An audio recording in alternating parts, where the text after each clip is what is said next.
కల్తీ కారం వ్యాపార కేంద్రాలు మిల్లులపై అధికారులు ఉక్కుపాదం మోపారు. సోదాలు నిర్వహించి భారీగా కల్తీ కారం నిల్వలు స్వాధీనం చేసుకున్నారు.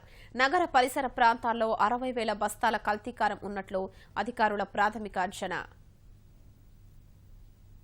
గుంటూరు పరిసర ప్రాంతాల్లో కల్తీకారం తయారవుతోందన్న సమాచారంతో అధికారులు విస్తృత తనిఖీలు నిర్వహిస్తున్నారు. మార్కెటింగ్, విజిలెన్స్, ఆహార నిరోధక శాఖ, తూనికలు, కొలతలు, రెవెన్యూ శాఖల సమన్వయంతో సోదాలు చేస్తున్నారు. మొత్తం 28 బృందాలు 50 మిల్లుల్లో నిర్వహించిన దాడుల్లో పెద్ద ఎత్తున కల్తీకారం నిల్వలు స్వాధీనం చేసుకున్నారు.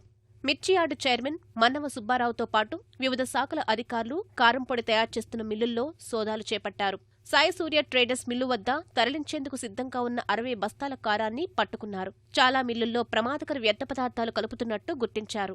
ఖమ్మం జిల్లా నుంచి మిర్చి నుంచి ఆయిల్ తీసినటువంటి చైనా కారం అని పిలువబడేటటువంటి ఆ వ్యర్థ పదార్థం ఇక్కడ తొడయాల నుండి తీసినటువంటి కారం, రెడాక్సైడ్, ఇతర హానికరమైన క్రిమి సంహారానికి సంబంధించిన అన్నిటితో కలిపి ఇక్కడ కారాన్ని తయారు చేస్తూ ఉన్నారు. దీనివలన ప్రజల ఆరోగ్యం బాగా దెబ్బతినే ప్రమాదం ఉంది. ముఖ్యంగా పేద ప్రజలు ఎక్కడైతే బళ్ళ మీద వాడుతున్నారో అంతా కూడా ఇదే కారం అని తెలుస్తూ ఉంది.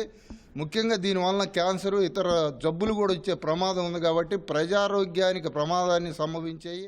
సుమారు 60,000 బస్తాలు చైనా కారం వివిధ కోల్డ్ స్టోరేజ్లో నిల్వ ఉన్నట్టు అభిజ్ఞ వర్గాల ద్వారా తెలుస్తూ ఉంది. లేబులర్స్ కానీ, రీప్యాకర్స్ కానీ, రిటైలర్స్ దగ్గర కూడా ఏ కారపొడి అమ్ముతున్నారు, ఏ బ్రాండ్స్ అమ్ముతున్నారని వెరిఫై చేయడం జరుగుతుంది. వీలైతే ఎక్కువ స్టాక్ ఉంటే మాత్రం కోల్డ్ స్టోరేజ్ కూడా సీజ్ చేయడం జరుగుతుందండి. మెయిన్గా స్ట్రీట్ వెండర్స్ ఈ కారపొడి వాడుతున్నారు కాబట్టి, డైరెక్ట్ కన్జంప్షన్ ఉంది కాబట్టి ఎవరిని కూడా ఏ స్టేజ్లో కూడా ఉపేక్షించం, ఉక్కుపాదం మోపుతాం. అలాగే ఇక్కడ యూజ్ చేస్తున్న ఎలక్ట్రానిక్ వేయింగ్ బ్యాలెన్సెస్ ఏవైతే ఉన్నాయో వాటి మన డిపార్ట్మెంట్ చేత ముద్ర చేయించుకోకుండానే యూజ్ చేస్తున్నారు. ఖచ్చితంగా మన డిపార్ట్మెంట్ చేత వాళ్ళు సర్టిఫికేట్ తీసుకొని మాత్రమే ప్యాకింగ్ చేయాలి. అలాంటివి ఏమీ వీళ్ళు తీసుకున్నట్టు తీసుకోలేదని మేము గమనించాము. ఎక్కువ మిల్లులు అనుమతులు లేకుండానే వ్యాపారం చేస్తున్నట్లు నిర్ధారించిన అధికారులు నమూనాలు సేకరించి సరుకు స్వాధీనం చేసుకున్నారు. మరో 3 రోజుల పాటు దాడులు కొనసాగించనున్నట్లు అధికారులు తెలిపారు.